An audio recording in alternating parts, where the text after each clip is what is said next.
地铁邂逅的完美男友竟是杀人魔，为掩盖谎言，他竟将女友骗到深山，让兄弟扭断他的脖子。真相比电影更窒息，今夜带你看穿国安局特工的致命骗局。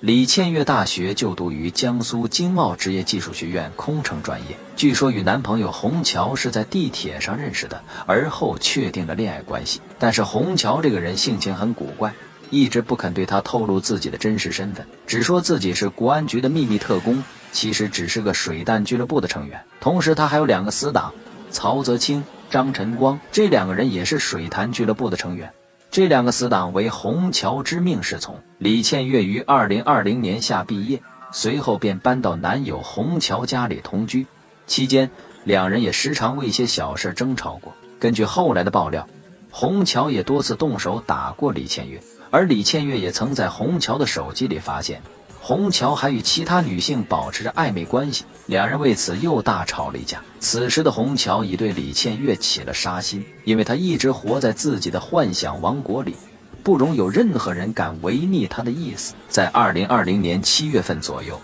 他和李倩月还有2个死党在家里一起玩游戏，期间洪桥与2个死党借口出去买可乐，留李倩月一人在家里。其实他们是借买可乐之名去提前演练处决李倩月的过程。2020年7月8日，洪桥故意与李倩月大吵了一架，而后便摔门而去，只留下李倩月一个人在家里独自哭泣。然而就在第2天，也就是2020年7月9日，洪桥的2个死党却给李倩月说，洪桥已经在云南等着他，要给他一份惊喜。李倩月以为洪桥要带她去旅行，借此缓和2人关系，便答应了下来，于是便买好了去云南的机票，于2020年7月9日正式乘机从南京去往云南。没想到他这一去便再也没有回来。李倩月到达昆明后转机到了西双版纳，当晚21时许到达云南省勐海县星海检查站。到达目的地后，李倩月却没有见到洪桥，只是洪桥的2个死党在那里等着他。他们对李倩月说，洪桥在前面等着他，准备给他一份大惊喜。出于对洪桥以及这2个死党的信任，李倩月便随他们来到了勐海县的普洱茶公园。可他怎么能想到，洪桥其实并没有来勐海，而是留在了南京，遥控这2个人来实施他的杀人计划。在走到公园深处后，李倩月才感到不对劲儿。此时的他开始质问曹张2人是不是在骗他。曹张2人立刻恶狠狠地把他绑了起来，还跟他说，我们是奉命解决你这个危害国家安全的女特务的。李倩月根本不知道他们说的是什么意思，还以为他们在开玩笑，就跟他们2人说，你们别闹了，快叫洪桥出来，我不怪他了，我原谅他了。但是曹张2人此时才不管这些，他们残忍地把李倩月脖子扭断，并把她的脸划烂了，最后尸体就地掩埋。因为李倩月之前时隔不久就会打电话回家，而自从她出事后再也没有打电话回家过。她的父母也开始察觉到了异样，一开始还只是以为李倩月学业繁忙，后来越来越感到不对劲儿。李倩月父亲李胜是退休军人，于是便决定到了南京学校去看看女儿。可是他到了学校后却没看见女儿，跟李倩月比较要好的一个同学告诉他说，李倩月好像几天之前去外地旅游了，而且好像还是一个人去的，去的地方是云南的西双版纳。一听说女儿自己一个人去了那么远的地方，李胜的心里更加不安起来。他了解女儿从小到大都没有一个人出过远门，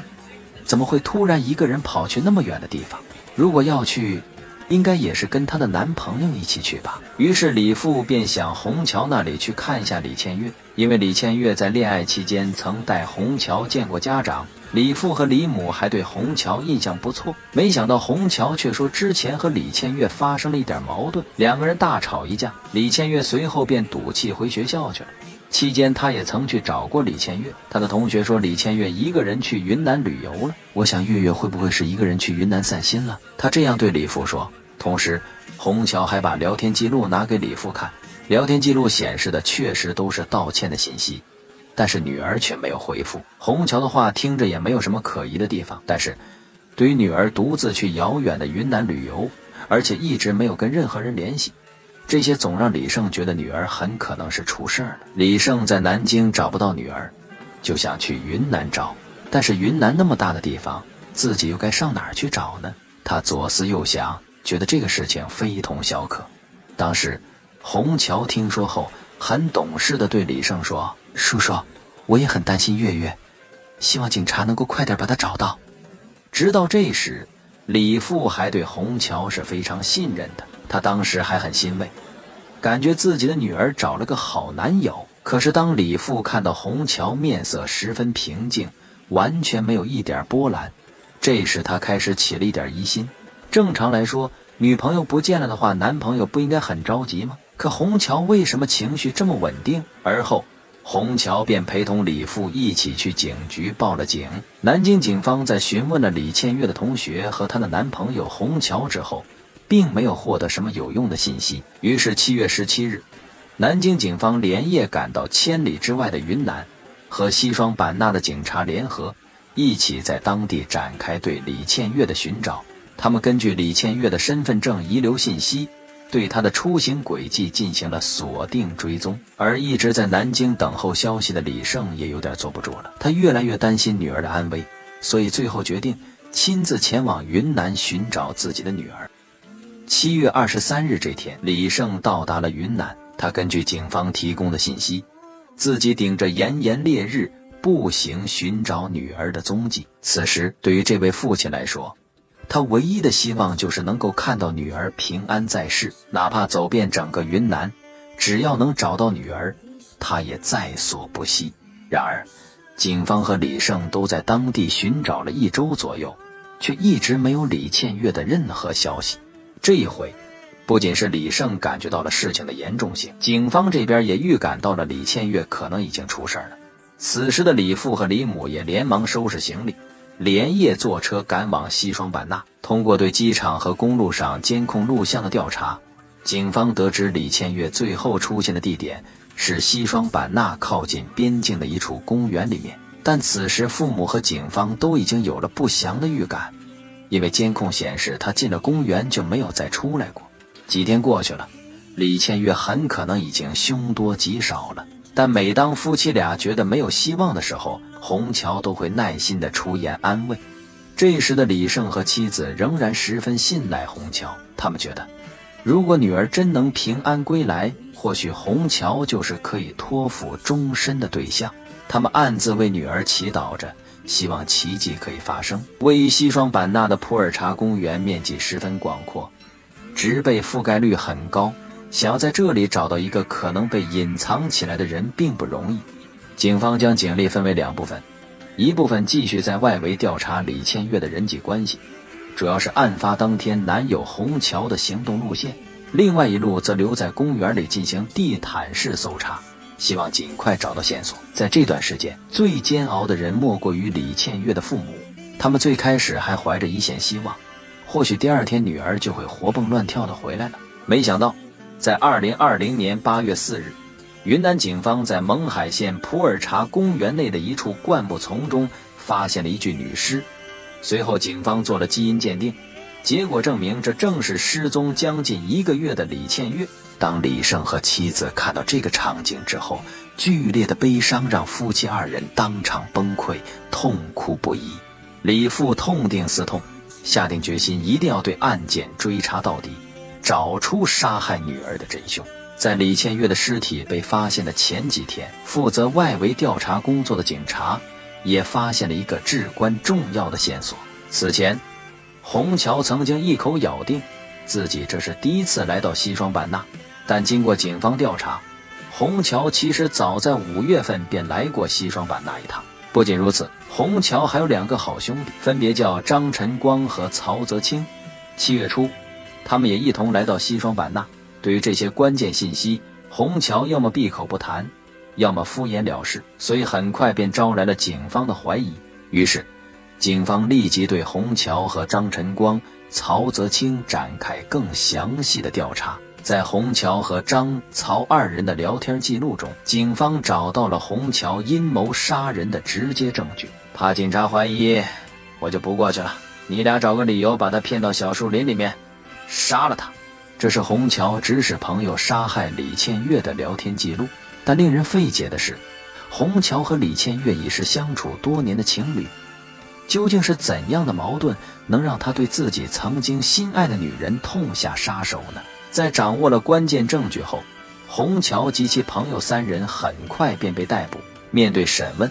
虹桥只是说和女友发生了情感纠纷，不愿意多谈其他的原因。此时的虹桥虽然坐在看守所里，表情却没有任何悔意，只是冷淡地回复着警方提出的问题。负责审讯的警察看出来了，虹桥心中有的只是对生命的冷漠，根本不会坦白自己的罪行。如果要找到他的杀人动机，还是得靠主动搜查。虹桥一直告诉李倩月和她的家人自己是在国家安全部门工作，他在自己的朋友圈也发了许多关于国家安全的相关信息。但事实真是如此吗？警方来到了虹桥口中所在的工作单位，但单位的领导人员却说根本不认识这个人，可见就工作这方面，虹桥撒谎了。不仅如此，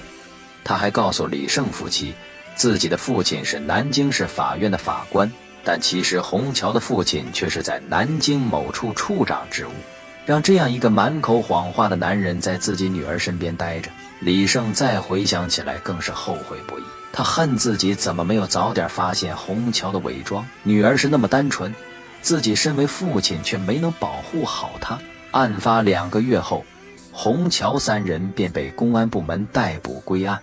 最后经由云南省中级人民法院一审公开判决，被告人虹桥因为故意杀人罪决定执行死刑，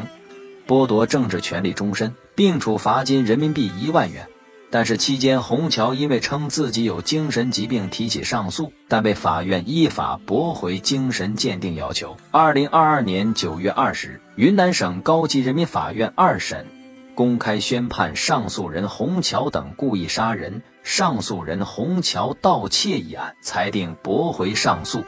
维持原判。期间还有个小插曲，那就是虹桥的父亲洪某曾私下打电话给李父，希望用100万人民币私了这件事，但是被李父坚决拒绝。李父称，我们只有把恶魔送进了地狱，才能对得起女儿的在天之灵。